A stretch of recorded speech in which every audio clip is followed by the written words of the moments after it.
الحمدللہ، قرآن مجید میں اللہ تبارک و تعالیٰ نے ارشاد فرمایا ہے وَلَا يَغْتَبْ بَعْضُكُمْ بَعْضًا أَيُحِبُّ أَحَدُكُمْ أَنْ يَأْكُلَ لَحْمَ أَخِيهِ مَيْتًا فَكَرِهْتُمُوهُ وَاتَّقُوا اللَّهَ إِنَّ اللَّهَ تَوَّابٌ رَحِيمٌ۔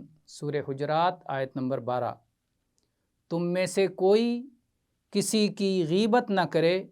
کیا تم میں سے کوئی آدمی اس بات کو پسند کرے گا کہ اپنے مردہ بھائی کا گوشت کھائے؟ یقیناً تم اسے ناپسند کرو گے۔ اللہ سے ڈرو، اللہ تعالیٰ بہت توبہ قبول کرنے والا اور بہت رحم کرنے والا ہے۔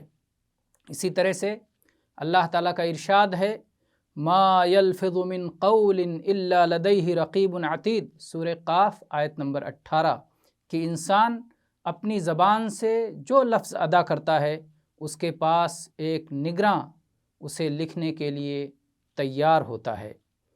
یہ بات آپ اچھی طرح جان لیں کہ ہر مکلف انسان کے لیے یہ ضروری ہے کہ ہر طرح کے کلام سے اپنے زبان کی حفاظت کرے، البتہ جب کسی بات کی مصلحت اس کے سامنے واضح اور آشکارا ہو جائے تو پھر وہ گفتگو اپنی زبان پر لائے، اور جس وقت بات کرنا اور چپ رہنا دونوں برابر ہو تو پھر اسے چپ ہی رہنا چاہیے، اس سے خاموش ہی رہنا چاہیے۔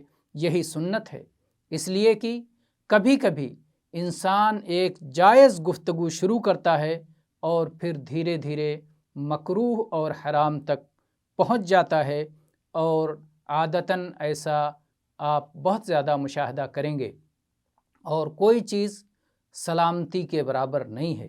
اس لیے اگر آپ سلامت رہنا چاہتے ہیں تو پھر مباح سے بھی اپنی زبان کو محفوظ رکھیں۔